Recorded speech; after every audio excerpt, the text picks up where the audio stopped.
I'm grateful for. Mauna na po ako, syempre. I'm grateful kay Cassie kasi ang dami na niyang pinagdaanan sa akin, both ups and downs, and yet andito pa rin siya sa tabi ko po ngayon. And I think that's something to be grateful for kasi madalang makahanap ng isang tao sa buhay mo na katulad po ng isang Cassie Legaspi. Wow. Ako naman. Ganda nung sagot ko. I know.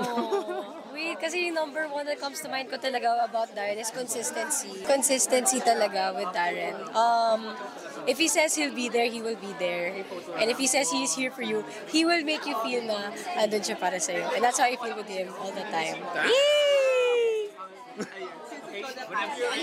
Oh, that's so hard. No, I think they know, no? Impersonation. Impersonation. Everyone, they know that na eh. Yeah. Wala, na-miss ako na ho. Saktong-sakto yung ano.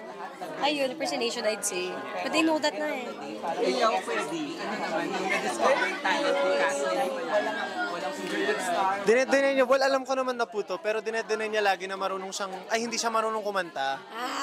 Pero kapag kumakanta siya, maganda naman boses niya, it's on key. Ewan ko po, kaya dapat i-peer pressure niyo po si Cassie Legaspi na maglabas ng single. Pero yeah, she can sing live and it's one of the things that I wish more people could hear from her. Kasi kahit sa akin mismo, tinatago niya po eh. Yeah. Kasi I'm shy. Wow, kasi I'm shy. Nag-uusapan po namin to nung isang araw ba? Was it Hong Kong? That was 2 days ago. 2 days ago? 2 days ago. Hong Kong. Hong Kong. As of now. Pero parang Canada. Europe. Gusto niyang For me, pumunta sa Canada. kung saan po ako lumaki. After Canada, punta tayo sa Europe. After Europe, punta tayo sa Hong Kong. Tapos balik tayo dito. Okay. Oh, round trip. Naplano na po niya. Di ba? What can I say about it?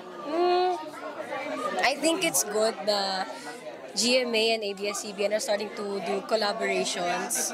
Because kasi it's like bringing different talents into one project, which I think a lot of us want to see, especially kunwari sa Hollywood or sa Korea. I mean, why not do it here din? Meron naman po kaming pelikula coming out very soon this year. So sana po i-supportan niyo po. It's the comeback movie of Miss Vilma Santos and Christopher De Leon. So, ayun. Ang saya namin kasi nagkatrabaho din po kami as an official love team. Oo nga, no, first time na official. Ay! Yeah. Enjoy your youth.